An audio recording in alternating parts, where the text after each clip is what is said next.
Acast powers the world's best podcasts. Here's a show that we recommend.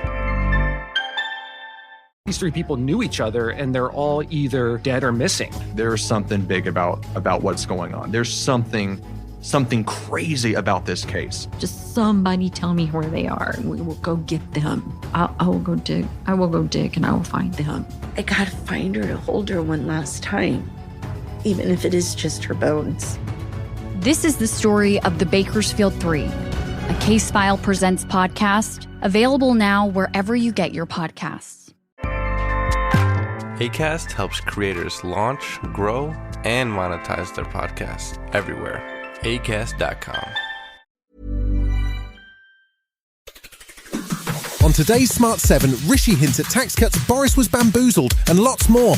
It's Tuesday, 21st of November, it's National Gingerbread Day, and happy birthday, Carly Rae Jepsen. The Smart 7. It's news, but not the news.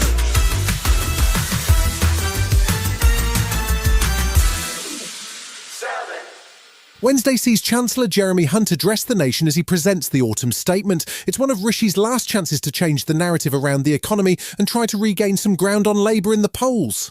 There's been a lot of focus on tax cuts, with speculation that there could be cuts for business, but not to inheritance tax, which has proved controversial. Rishi was busy on Monday, refusing to give any hints on which particular taxes might be cut, but highlighting the fact that inflation has now halved to 4.6% in October. He also introduced 5 new priorities, which included reducing debt, rewarding hard work and delivering world-class education, but he says that these are in addition to his existing 5 pledges. Now that inflation is halved, and our growth is stronger, meaning revenues are higher, we can begin the next phase and turn our attention to cutting tax. We will do this in a serious, responsible way. There's also a question about what changes the autumn statement may bring to the social welfare system, with Rishi describing the current system as not sustainable. Labour's Shadow Treasury Secretary James Murray told Sky's Kay Burley that it's time to put Labour back in charge of the finances. We've had 13 years of low growth. You know, if the economy had been growing over the last 13 years at the same rate it had under the Labour government before 2010, people would be thousands of pounds better off.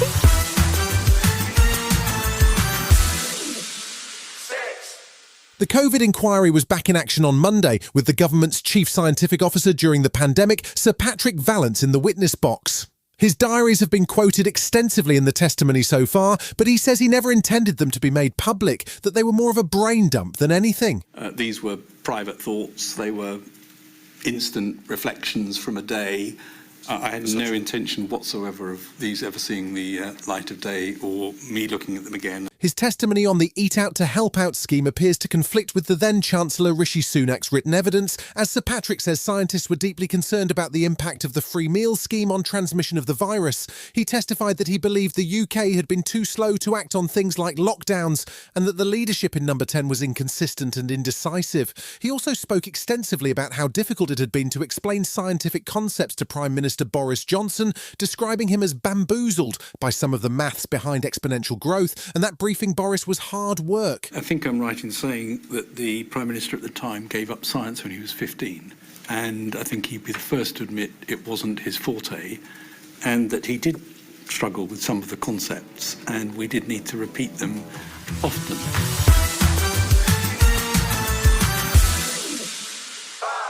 The UN Secretary-General Antonio Guterres says that the war in Gaza has seen a killing of civilians that is unparalleled and unprecedented in any conflict he has witnessed since he began his role in 2017. At a press conference on Monday, he said it's clear that thousands of children have been killed and that a humanitarian ceasefire is an essential first step in getting aid to civilians in Gaza. US President Biden said on Monday that he believes a deal that will see Hamas begin to release hostages is close, as the situation in Gaza City remains dire, with very little water, food or fuel.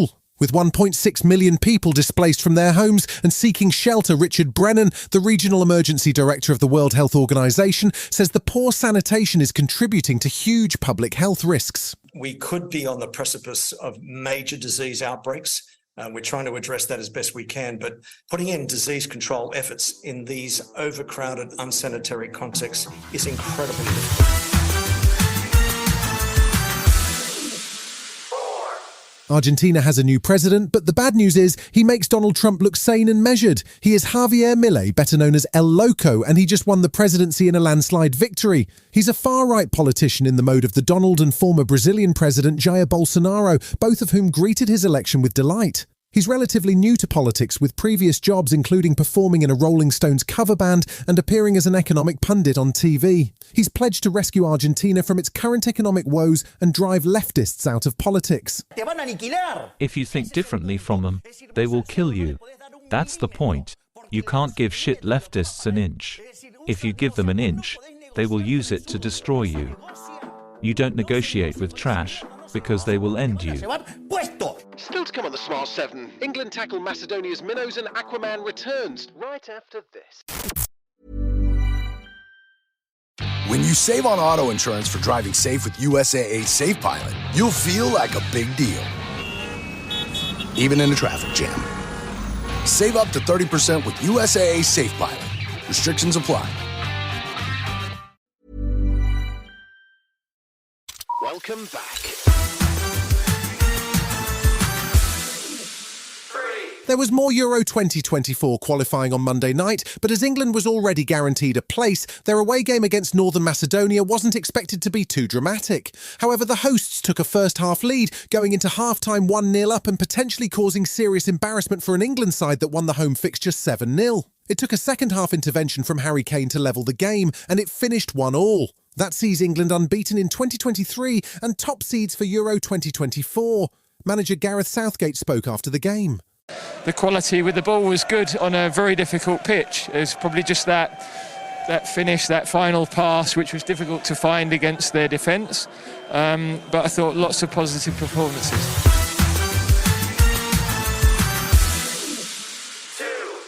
Rachel Zegler and Tom Blythe are the stars of the new Hunger Games prequel called The Ballad of Songbirds and Snakes. It's had good reviews so far, and Rachel is pretty busy at the moment as she's about to star in the live-action version of Snow White and the Seven Dwarfs. She also popped up on Jimmy Fallon's show and shared a fact that's going to make anyone over 40 feel really uncomfortable. I was named after Rachel Green from Friends. That is a real fact, and nobody ever believes me because they think that there's no way I'm young enough to be named after Friends. They were going to name me Catherine, but my older sister's Jacqueline, and they thought that might be too confusing for babies to figure out. So my mom loved the way it sounded on Friends for Jennifer Aniston, and then that was my name.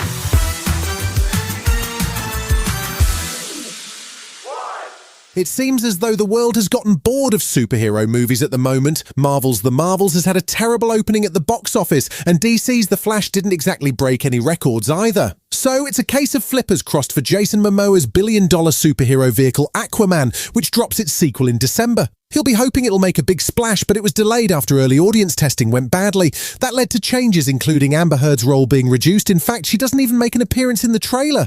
So I guess heard, not seen. I'm gonna kill Aquaman. Even if I have to make a deal with the devil to do it.